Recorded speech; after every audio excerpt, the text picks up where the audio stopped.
मिनश्शैतानिर्रजीम बिस्मिल्लाहिर्रहमानिर्रहीम अल्लाहुम्मा सल्लि अला सय्यिदिना मौलाना मुहम्मद व अला आलि मुहम्मदिन।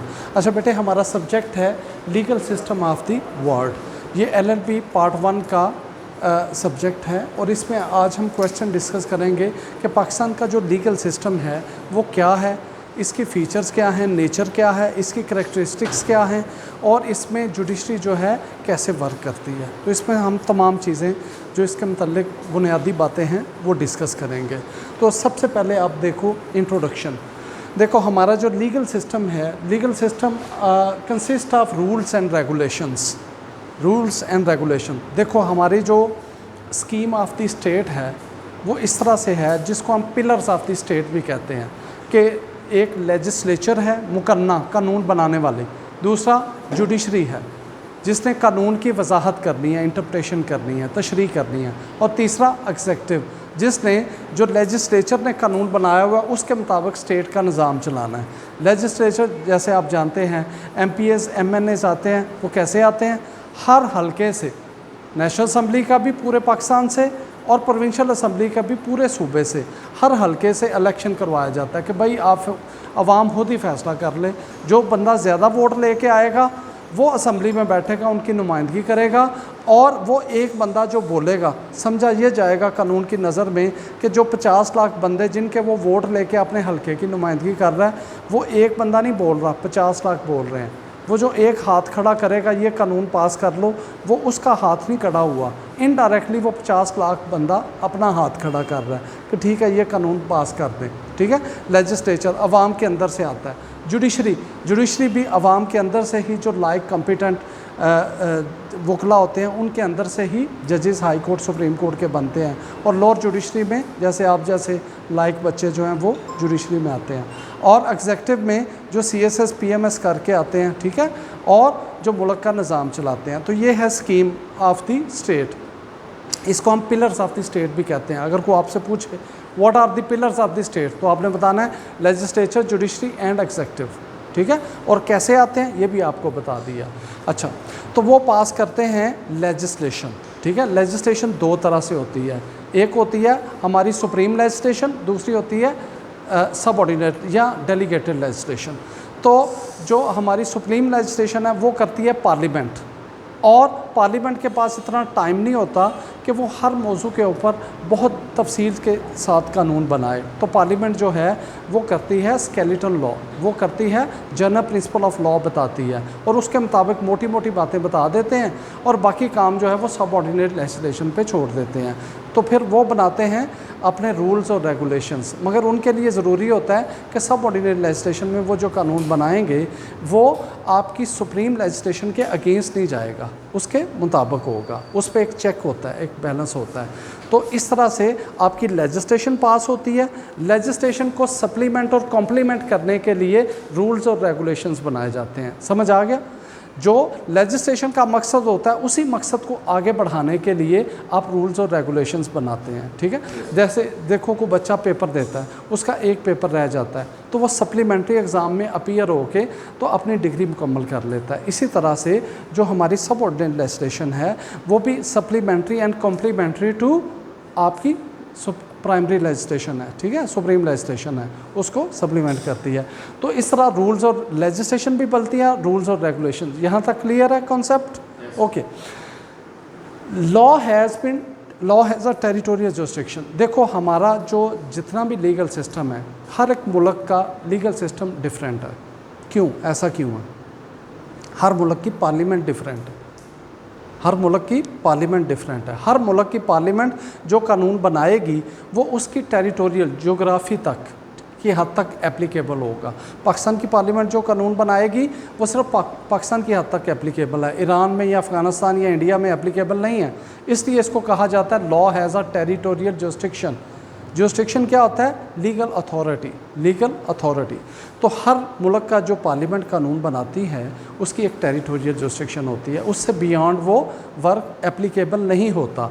कुछ इसमें एक्सेप्शंस हैं, जब हम वो टॉपिक डिटेल से पढ़ेंगे, जैसे floating theory of floating island, कि जो बहरी जहाज़ होता है दुनिया में कहीं भी हो, जिस मुल्क का झंडा है वो समझा जाता है कि उसी मुल्क का वो जगह है। अगर उसके ऊपर कोई ऑफेंस होता है, फ़र्ज़ किया पाकिस्तानी परचम है, अमेरिका के समंदरों में, वहाँ पाकिस्तानी फ़्लैग उसके ऊपर है, तो वहाँ वो जो ऑफेंस होगा वो समझा जाएगा पाकिस्तान में हुआ है वो, ठीक है। इसी तरह जहाँ जिस मुल्क की एम्बेसी है, इस्लामाबाद में जैसे मुस्लिम ममालिक की एम्बेसीज़ हैं, तो वो समझा जाता है जिस मुल्क का फ़्लैग है ये उसी मुल्क का हिस्सा है। पाकिस्तानी पुलिस वहाँ एंटर नहीं हो सकती विदाउट परमिशन, ठीक हो गया। अच्छा जनाब, नेक्स्ट हम बात करते हैं law has territorial jurisdiction, legal system is binding.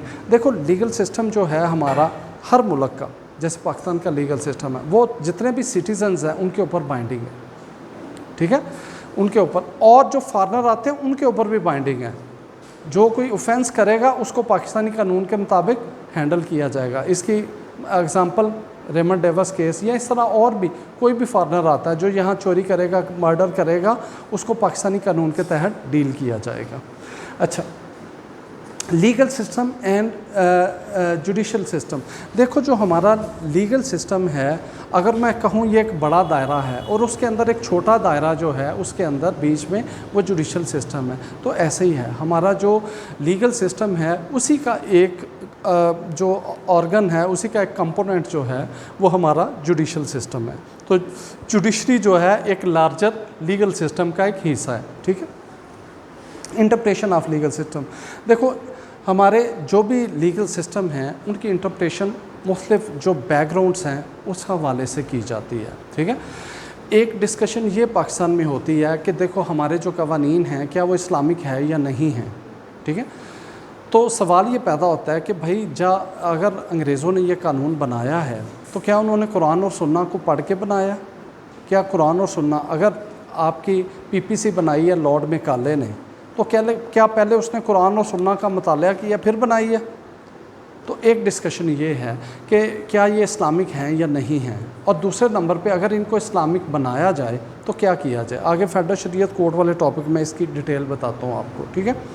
अच्छा, इसी तरह जो बड़े सिस्टम अभी चल रहे हैं वो civil system, common law system और रिलीजियस लॉ, ये 3 चल रहे हैं, ठीक है। रोमन लॉ भी है।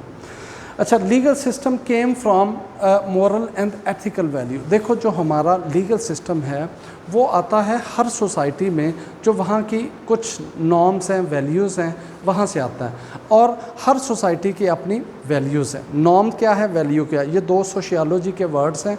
Do you have an idea about these two? Can you tell मी?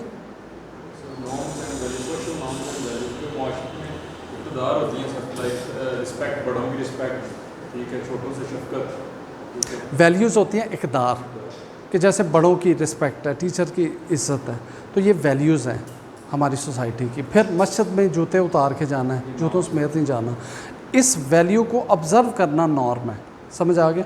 इक़दार, उन इक़दार को ऑब्ज़र्व करना, टू डू, ठीक है, ये नॉर्म होता है। अब याद रहेगा, नॉर्म और वैल्यू का फ़र्क वाज़ेह हो गया। ओके, आगे चलें।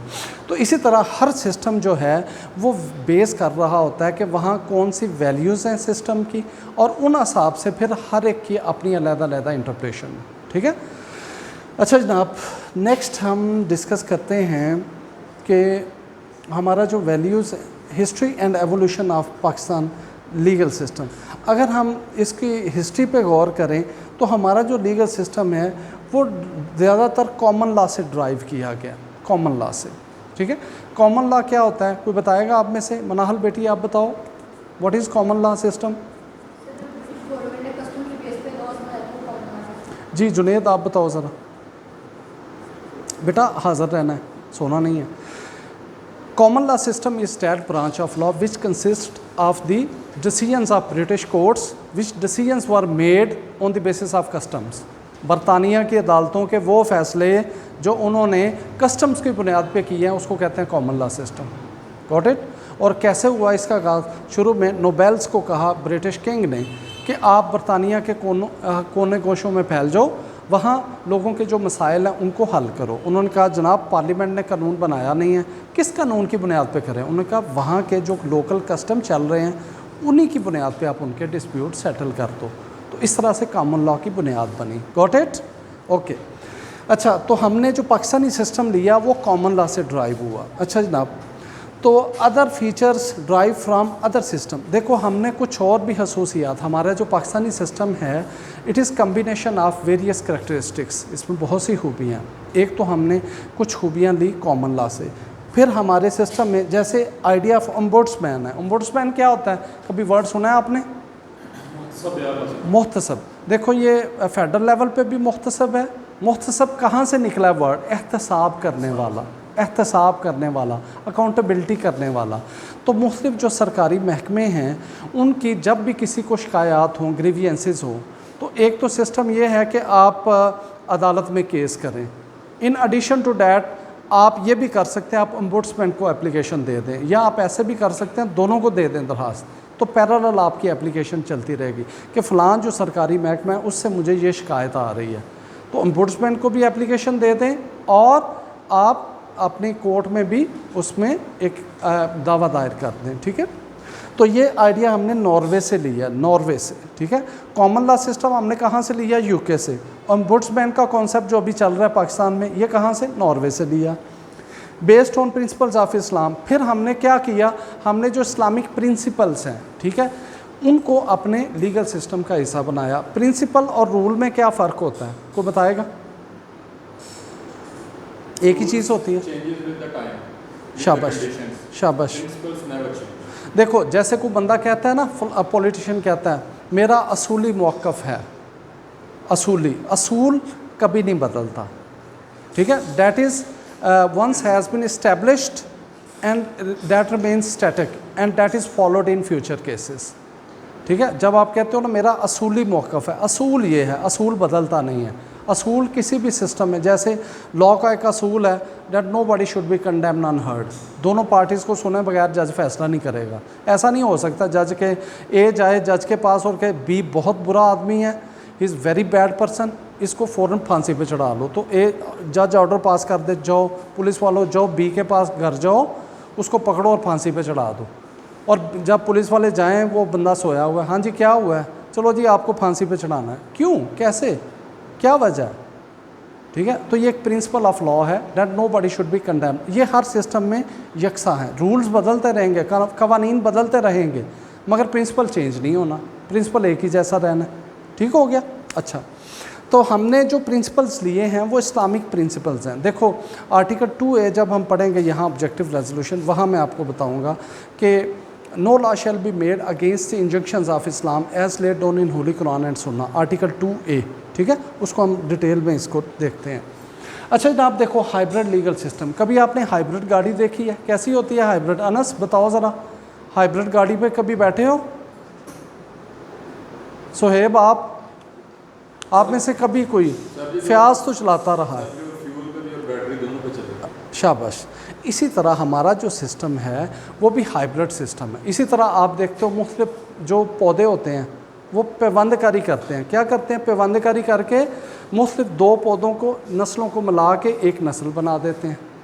ठीक है, इसी तरह हमारा जो पाकिस्तान का लीगल सिस्टम है वो भी पेवंदकारी या हाइब्रिड लीगल सिस्टम पे मुश्तमिल है। इसमें आपको थोड़ा सा आपको रंग मिलेगा कॉमन लॉ का, थोड़ा सा रंग मिलेगा इस्लामिक लॉ का, थोड़ा सा नॉर्वे का, थोड़ा सा अमेरिकन भी, तो सबका मिला जुला जो है। ठीक है, हाँ मिक्सचर मिलेगा। ठीक है, जिसको आप जैसे सोहेब मतंजन बनाता है ना, बनाते हो होटल पे, तो वैसे ही हमारा जो है लीगल सिस्टम वो भी एक मतंजन है। ठीक है, अच्छा जनाब, evolve over a long period of time, हमारा जो लीगल सिस्टम है ये इवॉल्व हुआ है। एवोल्यूशन क्या होता है? इर्तकाई अमल, इर्तकाई अमल, एक स्लो प्रोसेस के तहत जो चीज़ बने ना, ठीक है, gradually and with slow process, उसको हम कहते हैं ये एवोल्यूशनरी प्रोसेस है, इर्तकाई अमल है। एक होता है अब्रप्टली, जैसे आप कहते हो ना तब्दीली कैसे आएगी, आप कहते हो यार दो ही तरीके हैं, एक ये है कि इनकलाब आ जाए, रातों रात आ जाए, और दूसरा ये है एवोल्यूशनरी प्रोसेस है, हर 5 साल बाद इलेक्शन करवाओ, आहिस्ता आहिस्ता आहिस्ता आहिस्ता, जैसे इंडिया में हुआ है। इंडिया में जो पॉलिटिकल सिस्टम है, रिफॉर्म हुआ है, वो एक स्लो एवोल्यूशनरी प्रोसेस के बाद हुआ है। हर 5 साल बाद इलेक्शन होता था, जो करप्ट लोग थे, गंदे लोग थे, उनको लोग रिजेक्ट करते थे। एक दफ़ा इलेक्शन आ रहे, दूसरी दफ़ा उन्होंने कहा छोड़ो परे, वो अवाम बुरे लोगों को वोट देते ही नहीं है, तो वो खुद ही आउट हो गए सिस्टम से। ठीक है, एवोल्यूशनरी प्रोसेस। तो वो कैसे हुआ? देखो सबसे पहले यहाँ हिंदू थे, उन्होंने हुक्मरानी की, फिर मुस्लिम्स आए, फिर ब्रिटिशर आए, उसके बाद फिर पाकिस्तान बन गया। तो एक एवोल्यूशनरी प्रोसेस से हमारा सिस्टम, लीगल सिस्टम जो है वो चला है। तो आज जिस फॉर्म में लीगल सिस्टम है, इसके पीछे मुख्तलिफ फेसेस हैं, मुख्तलिफ इर्तकाई मराहल हैं, ठीक है। अच्छा, आजकल जो हमारा सिस्टम है वो 4 सिस्टम है। कैसे? देखो, पहले जैसे मुस्लिम से फिर गोरे आ गए, ठीक है, और उसके बाद जो है हमारा सिस्टम आ गया। उससे पहले हिंदू थे, हिंदू, फिर मुग़ल आए, मुस्लिम्स आए, फिर गोरे आए, और उसके बाद जो है इंडिपेंडेंस। ये चौथी स्टेज है। फर्स्ट स्टेज हिंदुओं का लीगल सिस्टम, फिर मुसलमान आ गए, मुग़ल एम्पायर वगैरह ये सारे, ठीक है, डायनेस्टीज़ आ गई। फिर उसके बाद गोरे आ गए, ठीक है। उसके बाद चौथी स्टेज में आज हम खड़े हैं, इंडिपेंडेंस के बाद, ठीक है। अच्छा, प्रेजेंट जुडिशल सिस्टम जो है वो हमारा अभी इस फॉर्म में है, और ये 4th फॉर्म में, recourse to the courts of law. देखो, जब भी अदालत में लोग जाएंगे तो वो अपने राइट्स और ड्यूटीज़ का वहाँ से फ़ैसला करवाते हैं। तो it shows the confidence of the people over the legal system and judicial system of the country. तो जितने ज़्यादा केसेस हैं अदालतों के अंदर, it shows the confidence of the people, कि वो ख़ुद कानून अपने हाथ में नहीं लेना चाहते, वो चाहते हैं अदालतें हमारे केसेस के फ़ैसले करें, ठीक है। तो इसलिए लोग अदालतों में रिसोर्ट होता है, ठीक है। Evolution of writ jurisdiction. Writ jurisdiction जनाब कैसे आई? हमने जब 1947 में हमारा पाकिस्तान बना, तो उसके बाद पाकिस्तान जो है वो अपना आइन नहीं बना सका, ठीक है। तो शुरू में क्या मसला क्या आ रहा था कि भाई कोई भी मुल्क जो है वो आइन के मुताबिक चलेगा, तो जितनी देर तक आइन नहीं होगा फिर क्या किया जाए। उन्होंने कहा इसमें ब्रेक डाउन ना आए, वैक्यूम ना आए, वक्फा ना आए, गैप ना आए, तो क्या करें। उन्होंने कहा 1935 का जो एक्ट है ना, उसको थोड़ा सा मॉडिफाई करो, चेंज करो, उसी को एज अ प्रोविजनल आर्जी तौर पे पाकिस्तान का आइन बना के चला लो, और इसके मुताबिक मुल्क के निज़ाम चलाओ, रियासत का निज़ाम चलाओ। तो इस तरह प्रोविजनल कॉन्स्टिट्यूशन जो है वो 1935 का एक्ट है हमारा, प्रोविजनल, ठीक है। Legal system of British period, इसके तहत ये हुआ कि जो ब्रिटिश का लीगल सिस्टम है वही कंटिन्यू किया गया, ताकि गैप ना आए, उसमें इंटरप्शन ना आए। और Lahore high court, Sindh high court और चीफ कोर्ट्स, इन्होंने अपना काम 1935 के आइन के तहत जारी रखा, ठीक है। अमेंडमेंट आई जनाब फिर सेक्शन 223A में, इसके तहत रिट जुरिस्डिक्शन का इख्तियार दिया गया कि रिट्स फाइल की जा सकती हैं। पहले क्या होता था कि जो आपके राइट्स वायलेट होते थे, ऑर्डिनरी सिविल कोर्ट्स में, सेशन कोर्ट्स में आप दावाजात दायर कर सकते थे, उसके बाद रिट पिटिशन का भी इख्तियार दिया गया, ठीक है। स्कीम ऑफ ऑल कॉन्स्टिट्यूशन, अगर देखा जाए तो पाकिस्तान में जो स्कीम ऑफ ऑल कॉन्स्टिट्यूशन है वो तकरीबन एक जैसी है, उनमें कोई मेजर डिफरेंस नहीं। पहले 1956 का आइन आया, फिर 1962 का आइन आया, फिर 1973 का आइन आया, ठीक है। Renaming of federal court as, सबसे बड़ा जो एक काम हुआ जब पाकिस्तान का पहला आइन बना, तो 1956 से पहले 1947 से 56 तक सुप्रीम कोर्ट का नाम क्या था? फेडरल कोर्ट, और उसके बाद इसका नाम रख दिया गया supreme court of Pakistan, supreme court of Pakistan, ठीक है। और NWFP और बलूचिस्तान की पहले एक ही हाई कोर्ट होती थी इकट्ठी, उसको सेपरेट किया गया, अलहदा किया गया 1973 के आइन के बाद, ठीक है।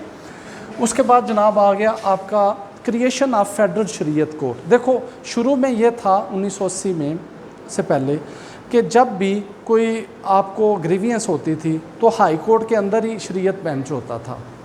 अब 1980 में आर्टिकल 203C आया, जिसके तहत फेडरल शरीयत कोर्ट अलग की गई। फ़र्क क्या है? फेडरल शरीयत कोर्ट की जुरिस्डिक्शन और हाई कोर्ट की जुरिस्डिक्शन में क्या फ़र्क है, कोई बताएगा?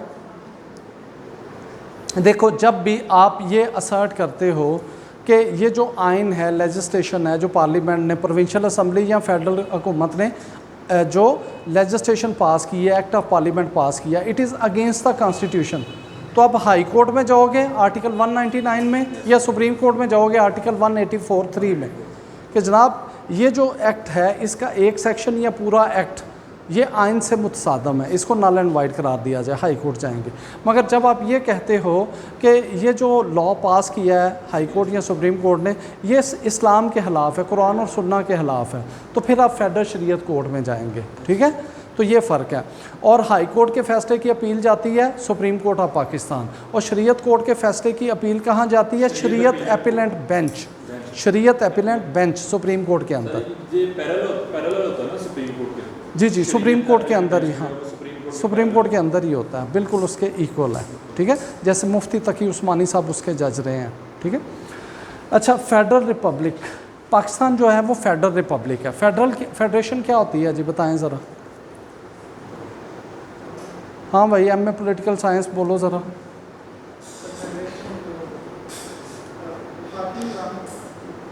सही जवाब देना है वरना पार्टी पड़ जाएगी।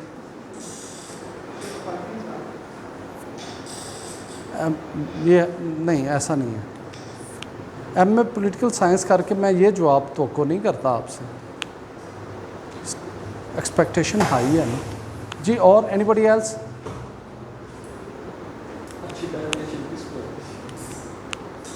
बेटा सादा लफ्ज़ों में, जहाँ आपका मरकज़ जो है वो मजबूत है और साथ इकाइयाँ हैं, ठीक है, तो फेडरेशन, ठीक है।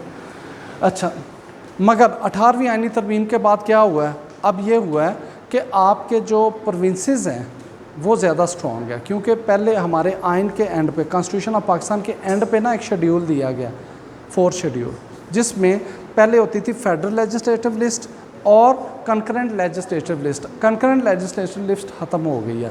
फेडरल लेजिस्लेटिव लिस्ट में वो मजमून, वो मौज़ूआत जिनके ऊपर वफाकी हुकूमत कानून बना सकती है, वो फेडरल लेजिस्लेटिव लिस्ट है। और कंकरेंट ख़त्म हो गई, इसका मतलब वफाक की जो लिस्ट है उसमें जो शोबा नहीं है वो सारे ऑटोमेटिकली सूबों के पास चले गए। तो अब सूबे जो हैं वो ज़्यादा रेवेन्यू कलेक्ट करते हैं। अबाउट 56% ऑफ रेवेन्यू जो है वो प्रोविंसेस के पास जा रहा है और बाकी जो है वो वफाक के पास है। इसलिए जो फ़ौज है उसके कुछ रिजर्वेशंस है, क्योंकि फेडरल गवर्नमेंट मेंटेन करती है आपकी सिक्योरिटी को, फ़ौज को, ठीक है। अच्छा, high courts and provincial court. High court जो है वो प्रिंसिपल कोर्ट है ऑफ जस्टिस है। हर सूबे में हाईएस्ट कोर्ट जो है वो हाई कोर्ट्स हैं। जितनी भी आपकी मातहत अदलिया है वो इसके अंडर है। हाई कोर्ट की जुरिस्डिक्शन कौन कौन सी है, बताएं ज़रा। हाई कोर्ट एक तो ओरिजिनल जुरिस्डिक्शन है, एक बोलो advisory. Are you sure advisory है? एडवाइजरी सुप्रीम कोर्ट की है, हाँ। और एपेलेंट जुरिस्डिक्शन है और ओरिजिनल जुरिस्डिक्शन है, हाँ। ओरिजिनल में क्या होता है? फंडामेंटल राइट्स, ठीक है, okay, enforcement of fundamental rights, शाबाश, ठीक है। और इसके अलावा इन्फोर्समेंट ऑफ फंडामेंटल राइट्स है, और इसके अलावा डायरेक्ट हाई कोर्ट केस सुन भी सकती है। और इसकी एग्जांपल दोगे मुझे, किसका केस सुना था हाई कोर्ट ने डायरेक्ट? जुल्फ़िकार अली भुट्टो का केस। वैसे क्या जो मर्डर के केसेस हैं वो कहाँ जाते हैं? एडिशनल सेशन जज सुनता है, मगर उस केस को किसने सुना? मौलवी मुश्ताक ने, हाई कोर्ट में। तो ट्रायल वहाँ हुआ। ट्रायल के बाद क्या हुआ जनाब, होता क्या है कि आप जब सेशन जज केस सुनता है तो अगर सज़ाए मौत हो भी जाए, एक अपील हाई कोर्ट जाती है, दूसरी अपील सुप्रीम कोर्ट जाती है, ठीक है। तो इसमें क्या हुआ, जब आपका ट्रायल ही हाई कोर्ट ने किया तो एक अपील का राइट ख़त्म हो गया, ठीक है। तो ये भी एक नाइंसाफ़ी थी उस केस में। ये नीचे सुनना चाहिए था ताकि एक अपील जाती हाई कोर्ट, उसके बाद अगली अपील जाती सुप्रीम कोर्ट। अच्छा, उसके बाद सब ऑर्डिनेट जुडिशरी जो है वो अंडर है हाई कोर्ट्स के। जितने भी केसेस हैं वो सबसे पहले कोर्ट्स ऑफ लोएस्ट रैंक में फ़ाइल किए जाते हैं, ताकि एकदम से अगर ऊपर जाएंगे तो रश वहाँ बढ़ जाएगा। इसलिए कहा गया कि भाई सबसे पहले नीचे दावा दायर करो। जो सिविल जजेस आपके अपॉइंट होते हैं, सिविल जज दर्जा सोएम, वो सुन सकता है 10 लाख मालियत तक का केस। जब पहले भर्ती होते हैं ना, इंशाल्लाह आप भी भर्ती होंगे सिविल जज दर्जा सोएम, तो आप सुनेंगे 10 लाख मालियत तक केस। फिर जब प्रमोशन होगी फिर 50 लाख, सिविल जज दर्जा दोएम 50 लाख। फिर जब सिविल जज दर्जा अव्वल में आएंगे तो अनलिमिटेड, किसी भी मालियत का जितना मर्ज़ी बड़ा केस सुन लें, ठीक है। और अगर सिविल जज फैसला करे और आपकी जो सब्जेक्ट मैटर है उसकी वैल्यू 5 करोड़ तक है, तो अपील जाएगी डिस्ट्रिक्ट एंड सेशन जज साहब के पास। अगर 5 करोड़ से 1 रुपया ऊपर है तो फर्स्ट अपील हाई कोर्ट में जाएगी। ठीक हो गया, ये समझ आ गया। अच्छा, हाई कोर्ट में फिर अपील जाती हैं, जितनी भी नीचे फैसले होते हैं अपील उनकी हाई कोर्ट में जाती है। और अभी हमारे पास जो रेमेडीज़ हैं वो कैसे होती हैं, देखो सबसे पहले जो है वो अपील का राइट होता है। गौर से सुन लो, दिल पे लिख लो, ओए बंद करो मोबाइल। सबसे पहले अपील होती है, अपील नहीं है तो रिवीजन। अपील ऊपर वाली कोर्ट में होती है। अपील का राइट नहीं है। अपील का राइट कैसे मिलता है? स्टैट्यूट में लिखा होता है। अगर स्टैट्यूट में नहीं लिखा हुआ तो अपील नहीं है। उसके बाद रिवीजन का राइट है, निगरानी। अगर रिवीजन भी नहीं है, अपील का राइट भी नहीं है, रिवीजन भी नहीं है, तो रिव्यू होगा। रिव्यू होता है सेम कोर्ट में, सेम कोर्ट में। और सिविल केसेस में होता है, क्रिमिनल केसेस में कभी भी रिव्यू नहीं होता। और अगर रिव्यू का राइट भी नहीं है तो फिर रिट ज्यूरिसडिक्शन। अपील सबसे पहले, अपील नहीं तो रिवीजन, रिवीजन नहीं तो रिव्यू, रिव्यू नहीं तो रिट ज्यूरिसडिक्शन। ठीक है, याद रहेगा। बोलो ज़रा वकार, सबसे पहले अपील, फिर हाँ हाँ शाबाश, ठीक हो गया। अच्छा, salient features of the legal system. Salient features क्या है? Islamic character. हमारे जो लीगल सिस्टम है उसका ओवरऑल जो करैक्टर है वो इस्लामिक है। ठीक है, अन इस्लामिक नहीं है। There can not be an un Islamic law. ठीक है, और हमारे जब हम पढ़ते हैं यहाँ इस्लामिक जैसे ऑब्जेक्टिव रेजोल्यूशन जो है, when it became the part of the constitution. Can you tell me objective resolution कब आई थी, कब बनी थी, क्यों बनी थी? बताओ ज़रा। हाँ जी, एम ए पोलिटिकल साइंस।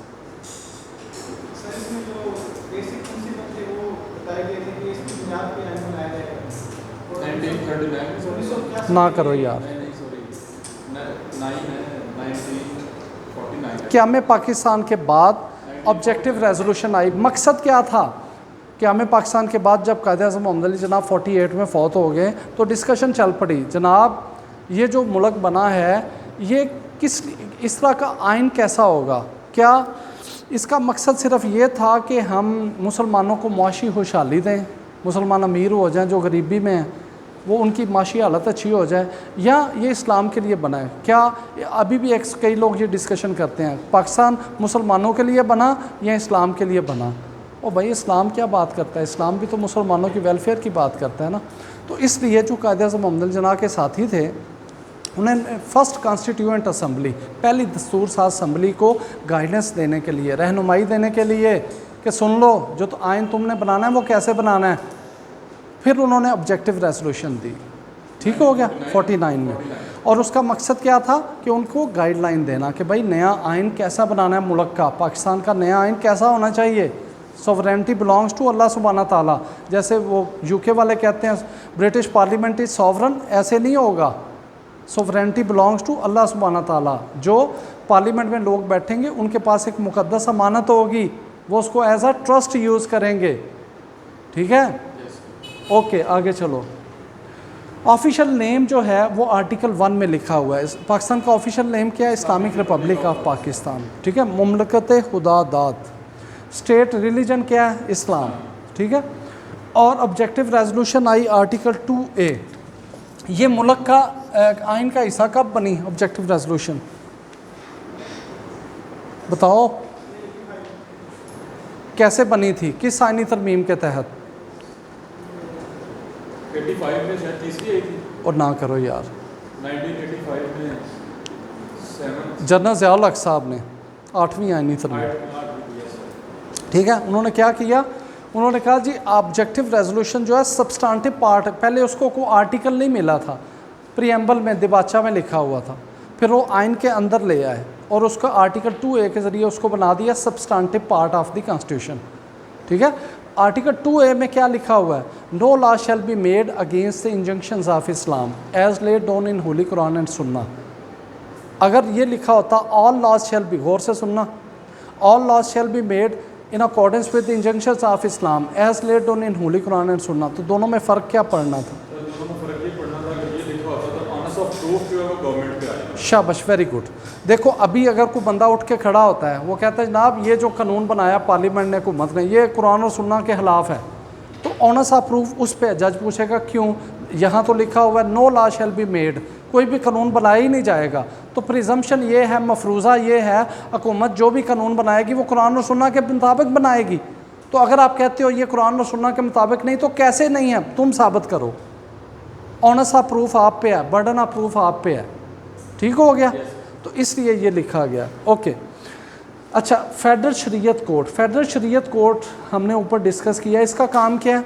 कि जितने भी लोग उसको चैलेंज करते हैं कि ये कुरान और सुन्ना के मुताबिक नहीं है, या जैसे हदूद ऑर्डिनेंस जारी किए हैं, थेफ्ट के, जिना के जो केसेस हैं वो यहाँ सुने जाएंगे।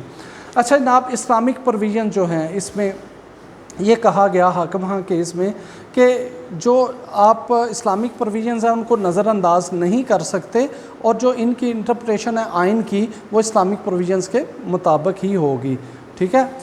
और फिर कनीज़ फातिमा में भी यही बात बयान की गई कि जो आप आइन की तशरीह करेंगे इन अकॉर्डेंस विद इस्लामिक लॉ करेंगे, और अगर आपको लगता है ये कानून जो है ये पार्लियामेंट का बनाया हुआ कानून ये कुरान और सुन्ना के ख़िलाफ़ है, तो फिर पार्लियामेंट को भेजेंगे, भाई इसको सही करो, इसको कुरान और सुन्ना के मुताबिक करो, कोई और अथॉरिटी नहीं इसको चेंज करेगी।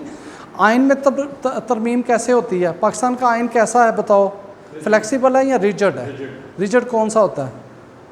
जिसको सादा अक्सरियत से आप चेंज नहीं कर सकते, 2/3 अक्सरियत से चेंज करते हैं, इसलिए ये रिजिड है। और इसमें क्या आ गया? रिजिड है, और इसको अगर आपने तब्दील करना है 2/3 अक्सरियत से करेंगे। फंडामेंटल राइट्स जनाब इसमें दिए गए हैं आर्टिकल 8 से लेके 28 तक, ठीक है। फंडामेंटल राइट्स कहाँ से आए? Social contract theory, social contract theory के लोगों ने अपने एक सोशल कॉन्ट्रैक्ट किया कि हम people will pay taxes to the government and government will provide them fundamental rights, ठीक हो गया।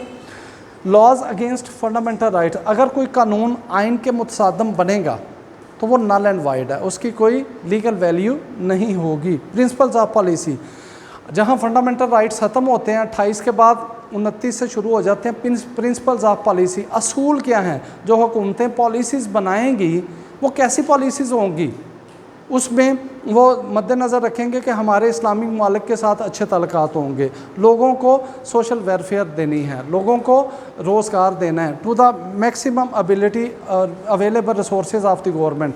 फिर जो है वो कुरान और सुन्ना की तबाद करेंगे, उनको शाया करेंगे विदाउट मिस्टेक्स। तो ये सारे फ़र्क क्या है? अगर कोई आपसे किसी इंटरव्यू में पूछें कि फंडामेंटल राइट्स और प्रिंसिपल ऑफ पॉलिसी में क्या फ़र्क है, तो आपने ये कहना है प्रिंसिपल्स ऑफ पॉलिसी को अदालत के ज़रिए आप इन्फोर्स नहीं करवा सकते, जबकि फंडामेंटल राइट्स को अदालत के ज़रिए इन्फोर्स करवा सकते हैं, ठीक हो गया।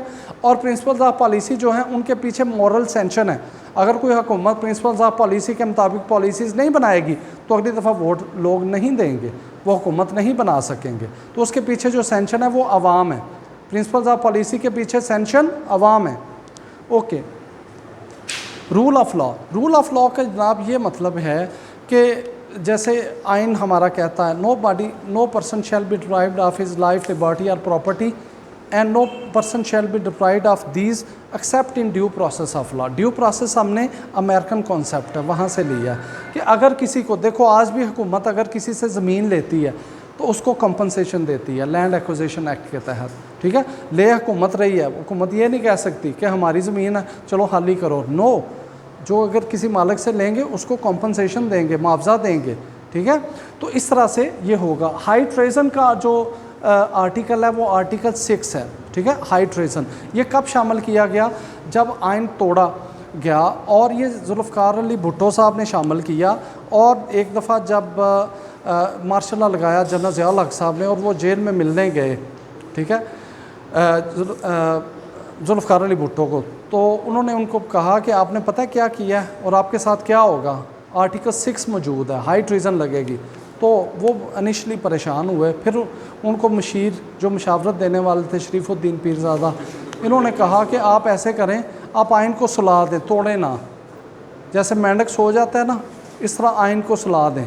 तो आपने एब्रोगेट नहीं किया, मनसूख नहीं किया, आइन को सुला दिया, अबेंस में चला गया, ठीक है। आइन है तो सही मगर सो गया, तो आपने तोड़ा नहीं है, इस तरह आप सज़ा से बच जाएंगे, हाई ट्रीज़न। बाद में फिर इसमें पीपल्स पार्टी की हुकूमत ने फर्दर अमेंडमेंट की, उन्होंने कहा जो आइन को तोड़ेगा वो भी जो अबेट करेगा, जो हेल्प करेगा, ठीक है, मुआवनत करेगा, चाहे जजेस हैं या कोई और है, वो भी इसके लिए हाई ट्रीज़न में कसूरवार होगा, ठीक है। इंडिपेंडेंस ऑफ जुडिशरी, फिर जनाब ये है कि पाकिस्तान में जो इंडिपेंडेंस ऑफ जुडिशरी होगी, जो अदलिया है वो जो फ़ैसले करेगी उनके कंडक्ट को आइन कहता है कि आप ज़ेर बहस नहीं ला सकते पार्लियामेंट में कि जजेस ने क्या फ़ैसला किया। फिर जब आप कानून शहादत ऑर्डर पढ़ेंगे वहाँ आर्टिकल 4, 5 आपको मिलेगा जो प्रिविलेज कम्युनिकेशन को डील करता है कि जजेस जो फैसले करेंगे कोई पूछ नहीं सकता इसके हक़ में क्यों फ़ैसला किया है, इसके खिलाफ क्यों किया है, ठीक है। तो जजेस को प्रोटेक्ट किया गया और जजेस की जो अपॉइंटमेंट होगी वो भी एक ट्रांसपेरेंट जुडिशल कमीशन के तहत होगी, ठीक है। वो एक सेपरेट टॉपिक है, हम डिटेल में इसको पढ़ेंगे, ठीक है। Formal and informal judicial system. Formal judicial system अदालती निज़ाम जो चल रहा है, सिविल जजेस magistrate. Informal ADR, alternate dispute resolution, जिसमें आर्बिट्रेशन, मेडिएशन, कंसिलिएशन, ये सारी चीज़ें, नेगोशिएशन, ये चीज़ें शामिल हैं। ये सारा इनफॉर्मल लीगल सिस्टम, ठीक है। फिर लॉ मेकिंग प्रोसेस जो है वो इस तरह से है कि बिल जो है वो एक असम्बली में आएगा, वहाँ डिस्कशन होगी, सिंपल मेजॉरिटी से पास होगा, फिर दूसरी अपर हाउस में जाएगा, फिर प्रेसिडेंट ऑफ पाकिस्तान साइन करेगा, तो बिल जो है वो एक्ट ऑफ पार्लियामेंट बनेगा। ओके जनाब।